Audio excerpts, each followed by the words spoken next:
నమస్తే, welcome to YoYo TV. Telangana రాష్ట్రం ఏర్పడ్డ తర్వాత బీఆర్ఎస్ ప్రభుత్వం 10 సంవత్సరాలు అధికారాన్ని చెలాయించింది. దాంట్లో ప్రభుత్వం చాలా అవినీతి ఆరోపణలు ఎదుర్కొంటుంది. అందులో ప్రభుత్వానికి సపోర్ట్ చేసినటువంటి ప్రభుత్వ అధికారులు అయినటువంటి ఐఏఎస్ ఆఫీసర్లు కూడా చాలామంది అవినీతి ఆరోపణలు ఎదుర్కొన్నటువంటి పరిస్థితి మనం చూసాం. దాంట్లో ప్రముఖంగా మనకు వినిపిస్తున్నటువంటి పేర్లు అమయ్ కుమార్ ఐఏఎస్ దాదాపుగా 2,000 కోట్ల రూపాయలు అవినీతి చేశారు, భూదందాలు చేశారంటూ కూడా అనేక రకాల ఆరోపణలు వచ్చినాయి.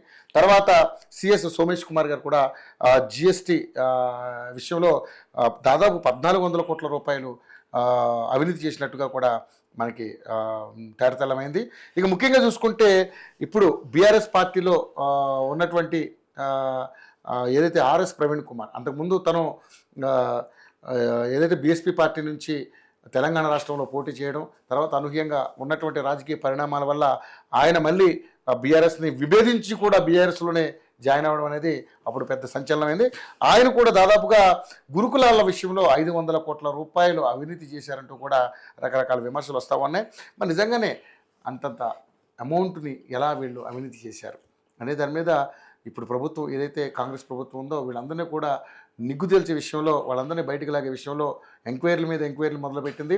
సో వాళ్ళని ఒక్కొక్కరిని ఏరివేసే కార్యక్రమం చేపడుతున్నటువంటి సందర్భంలో ఈరోజు అసలు ఎక్కడెక్కడ ఎంతంత అవినీతి జరిగింది, ఏ విధంగా జరిగింది అనే దాని మీద మనతో పాటు కాంగ్రెస్ పార్టీ సీనియర్ నాయకులు, అదేవిధంగా అధికార ప్రతినిధి అయినటువంటి మానవతరాయ్ గారు ఉన్నారు. మానవతరాయ్ గారిని అడుగుదాం. మరి నిజంగానే అమయ్ కుమార్ గారిని, అదేవిధంగా సిఎస్ సోమేష్ కుమార్ కానీ, ఆర్ఎస్ ప్రవీణ్ కుమార్ కానీ, తర్వాత ఇలాంటి చాలామంది అధికారులు, ఐఏఎస్ కానీ ఐపీఎస్ అధికారులు ఇంతటి అంటే అవినీతికి పాల్పడడం వెనకాల మరి ఏం దాగుందనేది వారి మాటలోనే తెలుసుకునే ప్రయత్నం చేద్దాం. నమస్తే అండి. నమస్తే సార్. ఏంటి అంటే మీరు నిజంగానే ఇది ఏ రకమైనటువంటి మీ దగ్గర పూర్తి ఆధారాలతో ఇటువంటి ఎలిగేషన్స్ చేస్తున్నారా? ఎందుకంటే దాదాపుగా మీరు చాలా పెద్ద వ్యక్తులందరినీ కూడా ఇందులో ఉన్నారు. వాళ్ళందరూ దాదాపుగా కోట్లలోనే ఉన్నాయి, 1000 కోట్లలోనే ఉన్నాయి అవినీతి కార్యక్రమాలన్నీ కూడా. ముఖ్యంగా ఆర్ఎస్ ప్రవీణ్ కుమార్ గారు దాదాపుగా 500 కోట్ల రూపాయలు ఈ గురుకులాల విషయంలో అవినీతి జరిగిందంటూ కూడా మీరు పెద్ద ఎత్తున దాని మీద ఎంక్వైరీ మొదలుపెట్టారు. ఏంటి అసలు దీని వెనక ఉన్న కథా కమామిషి ఏంటి అసలు?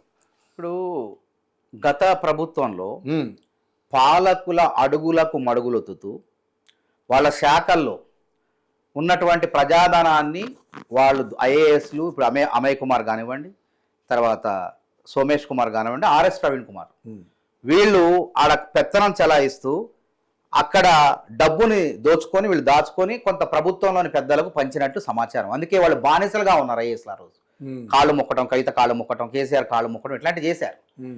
కాబట్టి ఈ ప్రభుత్వం అట్లా ఒప్పుకోలే. ఏమంటే మన ఒక ఐఏఎస్ రేవంత్ రెడ్డి గారు కాళ్ళు మొక్కితే వెంటనే నోటీసులు ఇచ్చారు, అట్లా చేయటం చట్ట విరుద్ధం, అట్లా చేయొద్దు అని చెప్పి ముఖ్యమంత్రి రేవంత్ రెడ్డి గారి చొరవతో సిఎస్ రామకృష్ణారావు గారు ఇచ్చారు.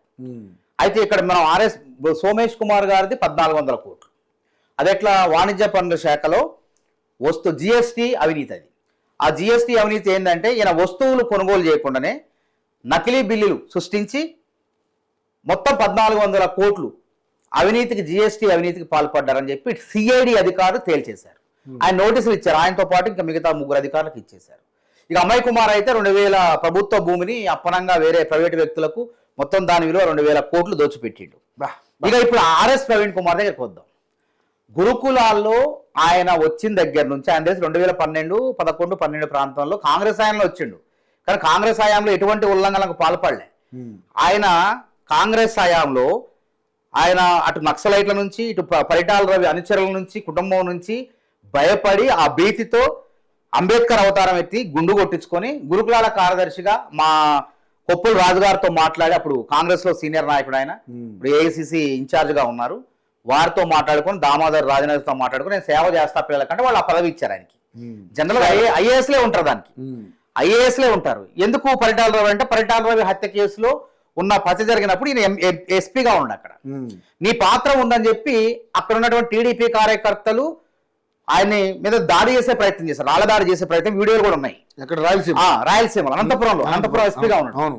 ఇక్కడ తెలంగాణలో ఏమో నక్సలైట్లు పేరు చెప్పి దాదాపు ఎస్సీ, ఎస్టీ, బీసీ అంత మాల, మాదిగా, మహిళ అందరూ ఉన్నారు. వీళ్ళ వర్గాలనే టార్గెట్ చేసి వాళ్ళని పట్టుకొని జైల్లో పెట్టాల్సిన ఆర్ఎస్ ప్రవీణ్ కుమార్ ఎక్సలెన్సీ పేరుతో డబ్బుల కోసం వాళ్ళందరినీ కూడా కాల్చి చంపినట్టు పెద్ద ఎత్తున ఆరోపణలు ఉన్నాయి. అట్లాంటి భయంతో ఇక్కడ భయం, అక్కడ భయం, నక్సలైట్తో భయం, అక్కడ భయం, ఆ భయంతో ఏమవుతారో వ్యక్తుడు గుండు కొట్టించుకొని అంబేద్కర్ అవతారం, అంబేద్కర్ ముసుగేసుకున్నాడు. వేసుకొని ఏం చేసిండు, కాంగ్రెస్ ఉన్నప్పుడు బాగానే ఉంది, ఎప్పుడైతే 14లో కేసీఆర్ ప్రభుత్వం వచ్చిందో మళ్ళీ ఆ ప్రభుత్వానికి పాడబాటం మొదలుపెట్టిండు. కాంగ్రెస్లో ఎట్లుంటే చాలా జాగ్రత్తగా ఉంటుంది, ఏది కూడా ఎవరికి మొక్కాల్సిన అవసరం, ఏం చేయాల్సిన అవసరం, తన విధులు తాను నిర్వర్తించుకుంటే సరిపోద్ది ఎవరైనా, ఏ అధికారి అయినా. ఈయన ఏం చేసిండు, ఓవర్ యాక్షన్తో ఆర్ఎస్ ప్రవీణ్ కుమార్ కేసీఆర్ గారికి బాగా దగ్గరయ్యి గురుకులాల్లో ఈయన పని చేయాలి, అది ఐఏఎస్ అధికారులకు ఇస్తారు దాన్ని, సరే మేము ఈయన సేవ చేస్తారంటే మేము ఇచ్చినాం, దాన్ని కొనసాగించడమే కాకుండా ఏ అధికారైనా 3 సంవత్సరాలు 3.5 సంవత్సరాలు ఉండాలి, 3 సంవత్సరాలు 7.5 సంవత్సరాలు ఉన్నాడు కేసీఆర్ గారు ఆశీస్సులతో అండదండలు. ఎందుకు, గురుకులాల్లో ఎస్సీ ఎస్టీ సప్లై నిధులు ఈయన ఏం చేస్తాడు, ఉండటం వల్ల కేసీఆర్ గారికి వాటా పంపిస్తాడు, ఈయన దాచుకుంటాడు అంత పంపిస్తాడు. ఎట్లా ఉల్లంఘనలు జరిగినాయి, గురుకులాల్లో కాంట్రాక్టులు, మెస్ కాంట్రాక్టులు, తర్వాత గురుకులాల్లో ఎలక్ట్రికల్ కాంట్రాక్టులు, ఎలక్ట్రికల్ వస్తువులు, టీవీలు, కంప్యూటర్లు, అన్ని కొనుగోళ్లలో ఎక్కడ కూడా పారదర్శకత పాటించలేదు. నిబంధనలకు విరుద్ధంగా ఎటువంటి ఈ ప్రొక్యూర్ టెండర్లు పిలవకుండా, ఎవరైనా ఏ ప్రభుత్వ అధికారైనా ఆన్లైన్లో టెండర్లు పిలవాలి, ఈ ప్రొక్యూర్ టెండర్లు పిలవాలి, పిలిస్తే ఎవరు తక్కువగా పని చేస్తే వాళ్ళకి అవకాశం ఇవ్వాలి. అట్లా కాకుండా అంచనాలకు మించి ఈయన నచ్చిన వాళ్ళని తన వర్గం వాళ్ళకి ఆ టెండర్లో 100 కోట్ల అవినీతి చేసిండు.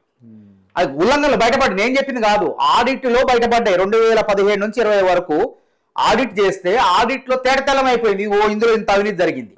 అదేవిధంగా వస్తువులు కొనుగోళ్లే కాదు, పిల్లలకు కోడింగ్ అంటే కంప్యూటర్ కోడింగ్ శిక్షణ ఉంది, దాన్ని 4 పాఠశాలల్లో ఇస్తా అని చెప్పి 4 స్కూళ్ళల్లో ఇప్పిస్తా అని చెప్పేసి 2 స్కూళ్ళలో ఇప్పించేసి మిగతా వాటిలో ఇవ్వకుండా 97 లక్షలు కాజేసిండు ఆర్ఎస్ ప్రవీణ్ కుమార్. ఇది తేటతెల్లం అయిపోయింది, ఆడిట్లో దొరికిపోయిండు, పక్కా దొరికిపోయిండు.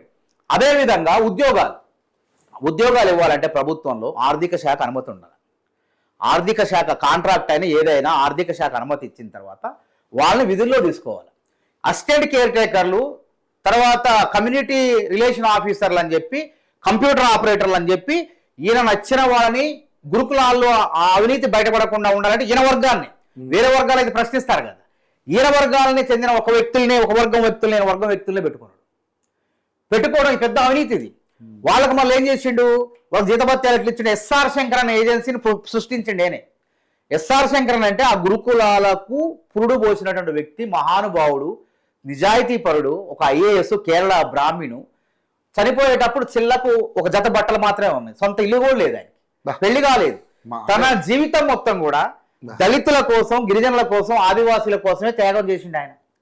అట్లాంటి మహానుభావుడు రూపొందించినటువంటి గురుకులాల్లో జొరబడి చేరి చీమలు పెట్టిన పుట్టల్లో పాము దూరినట్టు దూరిన ఆర్ఎస్ ప్రవీణ్ కుమారు గురుకులాల్లో పిల్లలను బాగు చేస్తున్నా, పిల్లలను ఇక్కడ ఎక్కిస్తున్నా అని చెప్పేసి, ఎవరెస్ట్లు ఎక్కిస్తున్నా అని చెప్పేసి ప్రచారం చేసుకుంటూ అత్తసొమ్ము అల్లుడు దానం చేసినట్టు ఇక్కడ నిధులు మొత్తం కూడా గోల్మాల్ చేసిండు.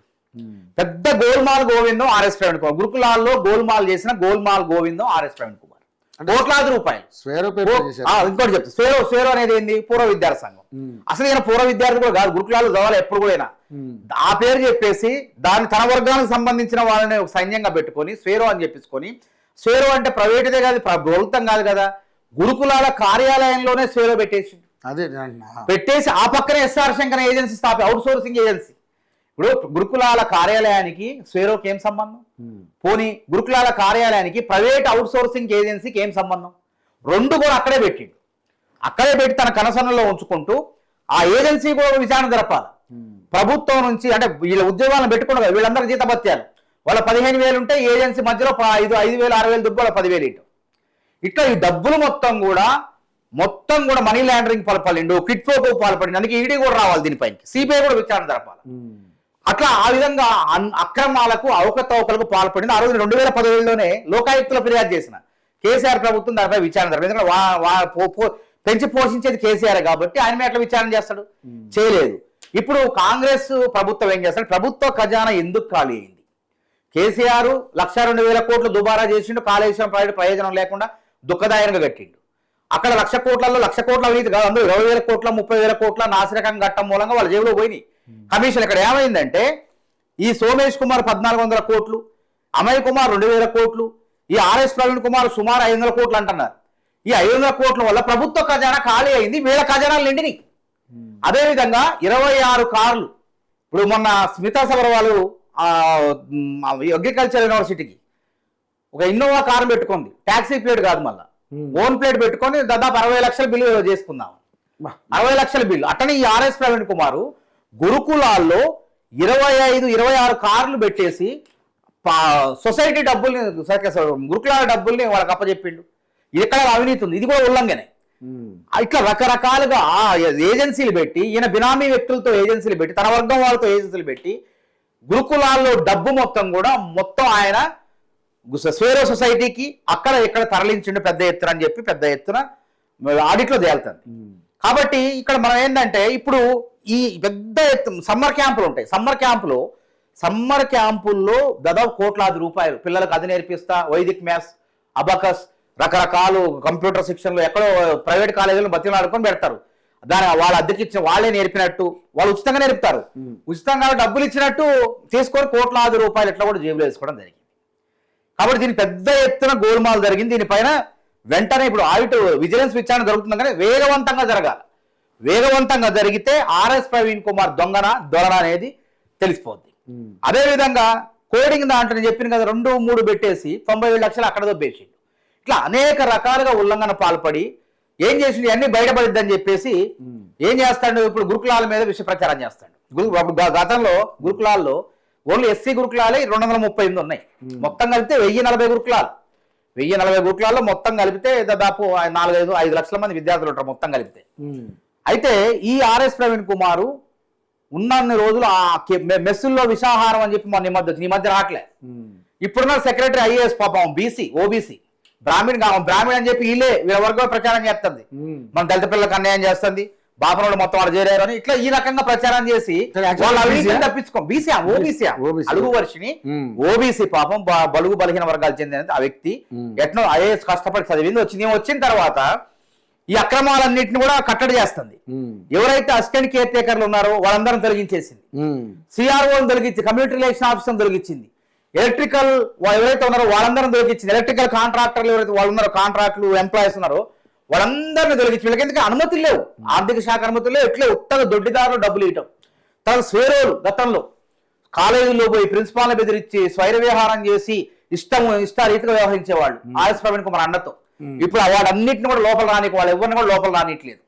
అదేవిధంగా ఈ ఆర్ఎస్ ప్రవీణ్ కుమార్ హయాంలో ఎంతో మంది ఆయన వర్గం కానీ ప్రిన్సిపాల్ వేరే కులాలకు చెందిన వాళ్ళు వేధింపులకు గురయ్యారు. ఈ స్వేరోలకి వీళ్ళు చెప్పిన మాట కాకపోతే, డబ్బులు ఇవ్వకపోతే ప్రవీణ్ కుమార్ చెప్పించి వాళ్ళందరినీ బదిలీ చేయటమో, దూర ప్రాంతాలు బదిలీ చేయటమో, లేకుంటే సస్పెన్షన్ చేయటమో, వాళ్ళ ఉద్యోగాల నుంచి పీకి వేయటము, వాళ్ళ ఏసీబీ కేసులు కావాలని పట్టించడం, ఇట్లా ఇరికించేది. టార్చర్ చేసిన వేధింపులు పెద్ద ఎత్తున బయటపడే. తుపాకీ రాజ్యం నడిచేది గురుకులాల్లో. తుపాకీ పెట్టి ప్రిన్సిపాల్ రా అనేది. గురుకులాల్లో విజయానికి కారణం ఉపాధ్యాయులు, ప్రిన్సిపాల్ అవుతారు. కానీ ఈయనకేం సంబంధం చెప్పండి? ఒక విద్యార్థికి ఆ రోజు వచ్చినాయి, ఇవాళ ఇంకెక్కువ వచ్చినాయి. ఇవాళ అలుగు వర్షిణి గారు నిజాయితీగా అలా పరిపాలిస్తున్నారు. ఒక్క రూపాయి కూడా వృధా కాకుండా అన్నిటినీ ఆర్ఎస్ ప్రవీణ్ కుమార్ హయాంలో జరిగిన ఉల్లంఘనల మొత్తం కూడా ఎత్తివేసి ప్రజాధనాన్ని, ప్రభుత్వ ధనాన్ని, ఎస్సీ ఎస్టీ బిడ్డల డబ్బుల్ని కాపాడుతున్నారు, ధనాన్ని కాపాడుతున్నారు. ఇలా దజ్జూసి ఓర్చుకోలేక ఆమె మీద కూడా దుష్ప్రచారం చేసే ప్రయత్నం చేస్తారు. అంటే వీళ్ళు ఎవరు ఉండనీరు. ఆర్ఎస్ ప్రవీణ్ కుమార్ అనుచరులు ఏం చేస్తారంటే, అలుగు వర్షిణి వస్తే మనకు ప్రమాదం, మన కిందకే నీళ్లు వస్తున్నాయి, ఈ మీద అబాండాలు వేయాలా, అసత్య ప్రచారం చేయాలని చెప్పి పూనుకున్నారు. అంటే వీళ్ళ అవినీతిని ఆమె వెలికి తీసే కార్యక్రమం తీస్తుంది. అదే కదా, ఇప్పుడు ఆమెగా బాస్, అక్కడ అధికారి ఆమె కదా. కాబట్టి ఆమె ఆల్రెడీ కొన్ని ఉల్లంఘనలు జరిగిన వాటిని తొలగించేసింది. విచారణ జరుగుతుంటే చెప్తుంది, వాస్తవాలు చెప్తుంది. ఈ ఆడిట్ విచారణ జరిగింది, విజిలెన్స్ విచారణ జరిగితే పక్క సోమేష్ కుమార్ ఎట్లనో రేపు జైలుకు పోతాడు, అమయ్ కుమార్ ఎట్లా జైలుకు పోయిండు, ఆర్ఎస్ ప్రవీణ్ కుమార్ కూడా జైలుకు పోవచ్చు. చట్టం ముందు ఎవరు అతిథులు కాదు. నేను ఎస్సీని, నేను బీసీని, నేను ఇంకొక కులాన్ని అంటే కలవదు. చట్టం ముందు ఎవరైనా సమానమే. కాబట్టి ఇక్కడ కళ్ళ ముందు కనపడుతుంది. అయితే అలుగు వర్షం వచ్చిన తర్వాత విప్లవాత్మకమైనటువంటి సంస్కరణ తీసుకొచ్చింది. మెస్సుల్లో అవినీతి లేదు, నాణ్యమైన. ఇప్పుడు చూడండి, వచ్చిన తర్వాత అంత వచ్చిన కొత్తలో విషాహారం కల్తీ కారణం ఎవరు? ఈయన అనుచరులు, ఈ గురుపుటాని. వీళ్ళే మెస్సుల్లో ఉండి వీళ్ళే పిల్లలు తినే దాంట్లో కలిపి వాంతులు విరోచనాలు అయ్యే విధంగా, అస్వస్థత గురే విధంగా చేశారు, కుట్రలు చేశారు, కృత్రిమ కార్యక్రమాలకు పాల్పడ్డారు. తర్వాత అలుగు వర్షిని ఎప్పుడైతే గుర్తించి వాళ్ళందరూ తొలగించిన తర్వాత అట్లాంటి సంఘటనలు కనపడలేదు. ఈ సంవత్సరం కూడా భవిష్యత్తులో కనపడవు. అంటే ఒకప్పుడు అప్పుడు ఇప్పుడు ఆయన ఉన్నప్పుడు జరిగినాయి, కానీ ఏమున్నప్పుడు జరిగినాయి ఎక్కువ, ఏం వల్ల జరిగింది ఇంకేదని చెప్తాను, ఏమకేం సంబంధం? అదే అంటున్నాను. కాబట్టి అక్కడ ఏంటంటే మెస్ లో నాణ్యమైన వస్తువులు ఆర్ఎస్ ప్రవీణ్ కుమార్ అనుచరులు ఇచ్చేవాళ్ళు, కాంట్రాక్టర్లు వాళ్ళే. నేను చెప్పినగా ఏ కాంట్రాక్ట్ అయినా ఈ ప్రొక్యూర్ ద్వారా, టెండర్ ద్వారా ఇవ్వాలా? ఇవ్వలేదు. ఈయన ఇష్టం ఈయన వర్గానికి ఇచ్చుకోండి, ప్రతి దాంట్లో పెద్ద వ్యవస్థను పెట్టిండు. తర్వాత తల్లిదండ్రులను తయారు చేసిండు, గురుకుల పేరెంట్స్ అసోసియేషన్ పెట్టి వాళ్ళకి ఆటలు, పిల్లలకు ఆటలు పెడతారు కానీ తల్లిదండ్రులకు ఆటలు పెడతారండి? ఎవరు డబ్బులు అయ్యి? గురుకులాల డబ్బులు. ఎంత దుర్మార్గమైన అంశం చెప్పండి. అంటే ఆ వర్గాన్ని పోగేయటం అంటే రేపు ఒక వ్యవస్థని, ఒక బలమైనటువంటి ప్రైవేటు వ్యవస్థని తన అవినీతికి ముప్పు రాకుండా తయారు చేసుకునే క్రమంలో ఆర్ఎస్ కుమార్ తయారైండు. కాబట్టి నేనేమంటానంటే, సరే ఆయన 1400 కోట్లు సోమేష్ కుమార్ది, 2000 కోట్లు అమ్మాయి కుమార్ది, ఈయన దాదాపు 500 కోట్లు అంటున్నారు. ఈ అవినీతి పైన విచారణ జరపాలి. అదేవిధంగా అలుగు వర్షిని వచ్చింది, ఈయన 2 స్కూల్స్కో 4 స్కూల్స్కో పిల్లలకి కోడింగ్ ఇప్పిస్తే అలుగు వర్షిని గారు వచ్చిన తర్వాత 238 స్కూళ్ళు ఉంటే ఈ విద్యా సంవత్సరం నుంచి కంప్యూటర్ కోడింగ్ శిక్షణ అనేది 238 స్కూళ్లకు ₹1 భారం పడకుండా స్వచ్ఛంద సంస్థల ద్వారా వాళ్ళు నేర్పిస్తున్నారు పిల్లగాళ్ళకు. మరి ఎవరు గొప్ప, ఎవరు నిజాయితీ పరులు? అంటే నిజాయితీగా పనిచేసే వాళ్ళని పనిచేయని అవినీతి పరులు ఆర్ఎస్ ప్రవీణ్ కుమార్ లాంటి వాళ్ళు. ఈ సంఘటన అందుకే ఆర్ఎస్ ప్రవీణ్ కుమార్ వ్యూహాత్మకంగా రాజకీయాల్లోకి వచ్చాడు. ఎందుకంటే రాలే బిఎస్పీ ఎవరండి, బిఎస్పీ పార్టీ ఈయన పాత్ర ఏంది అసలు? బిఎస్పీ పార్టీలో అధ్యక్షుడు అండి. అదే ఎట్లయితే అంటన్నా, బిఎస్పీలో ఎప్పటి నుంచో ఉన్న వాళ్ళని కాదని మాయావతి ఈయనకు ఎందుకు ఇచ్చింది? అక్రమంగా సంపాదించిన డబ్బుతో బిఎస్పీ సిద్ధాంతం ఏంది? బహుజనులు కాపాడు, ఏదైనా చట్ట ప్రకారం నడుచుకోవాలి. బహుజన సమాజ్వాదీ పార్టీ నక్సలైట్లను, ఎస్సీలని కాల్చి 150 మందిని చంపిన ఆర్ఎస్ ప్రవీణ్ కుమార్ బిఎస్పీ అధ్యక్షుడు ఇస్తారండి? ఇచ్చిందంటే దానికి అర్థమైంది కేసీఆర్ హస్తం ఉంది. కేసీఆర్ విధి నిర్వహణలో కాల్చి ఉండొచ్చండి. నిజమైన పోలీసు అయితే ఏం చేస్తారంటే మనిషిని చంపడం అంటే ఏందండి? అది పైశాచిక ఆనందం.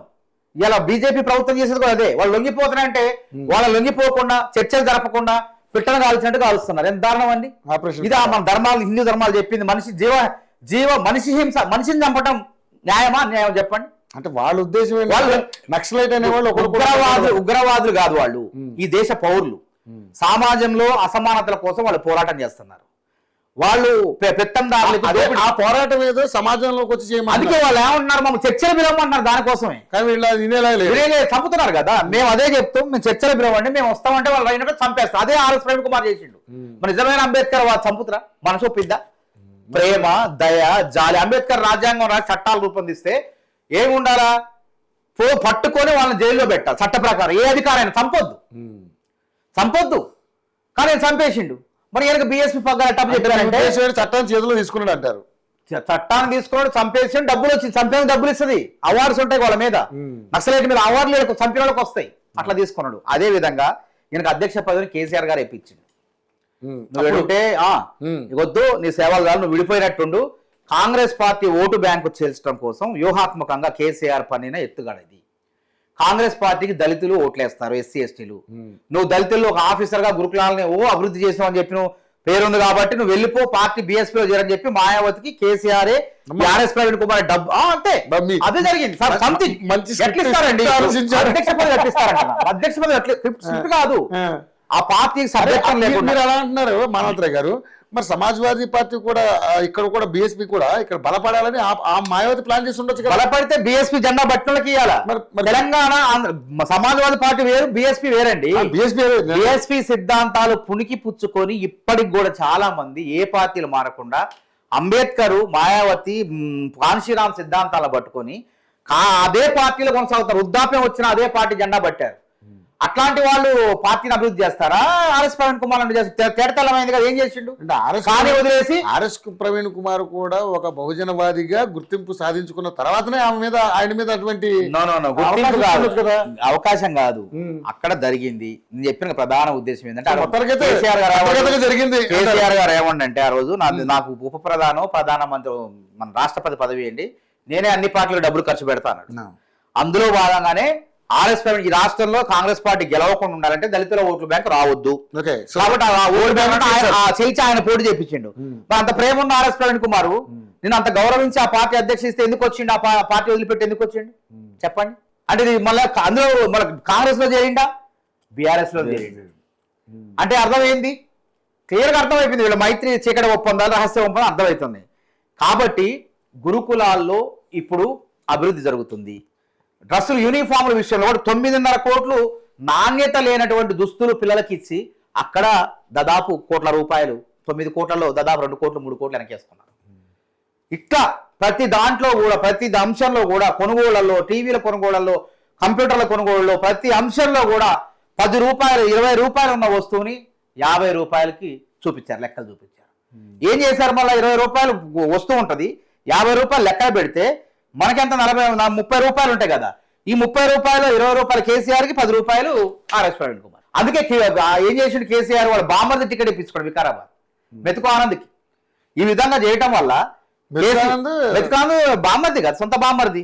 వాళ్ళ చెల్లిని అక్కరం ఇచ్చారు, చెల్లిని ఆర్ఎస్ ప్రవీణ్ సొంత బామ్మర్ది. అట్లా ఇప్పించుకొని అట్లా రక్షణ పొందిండు.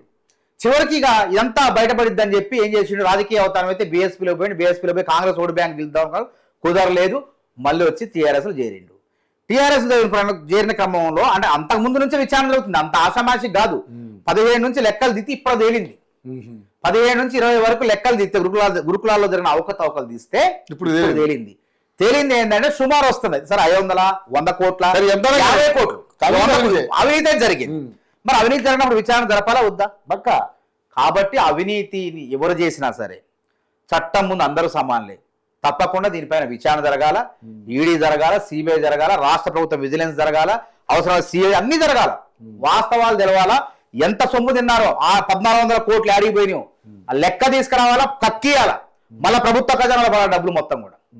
అదే విధంగా ఆర్ఎస్ ప్రవీణ్ కుమార్ ఎంత తిన్నాడో అంత గక్కియాలా, మళ్ళా ప్రభుత్వ ఖజానా డబ్బు చేస్తారు. సోమేష్ కుమార్ తప్పకుండా నోటీసులు ఇచ్చారు. నోటీసులు ఇచ్చిన తర్వాత ఆయన చెప్పే సమాధానం బట్టి అరెస్టులు ఉంటాయి. నోటీసులు ఇచ్చిన తర్వాత పోలీస్ వ్యవస్థ, సిఐడి వ్యవస్థ ఈయన అరెస్ట్ చేయాలా వద్దా, జడ్జి గారిని కోరుతారు. వాళ్ళు దాని ప్రకారం నడుచుకుంటారు. చట్ట ప్రకారం, అది ప్రభుత్వ ప్రకారం ఏముండదు, ముఖ్యమంత్రిది ఏముండదు. ఒకవేళ తేలితే తప్పకుండా ఎంత పెద్దవాళ్ళని జైలుకు పోవాల్సిందేనండి. ఫస్ట్ అయితే జైలుకు పోవాల్సిందే. తర్వాత నువ్వు కోర్టులో విచారణ జరిగిన తర్వాత అప్పుడు నువ్వు దోషువా నిర్దోషువా తెలుసుకోవాలి. కాబట్టి నేనేమంటున్నంటే తప్పకుండా ఆర్ఎస్ ప్రవీణ్ కుమార్ అనే వ్యక్తి చర్లపల్లిలో చెంచల్గూడ జైలుకు పోయే రోజులు కనపడుతున్నాయి త్వరలోనే.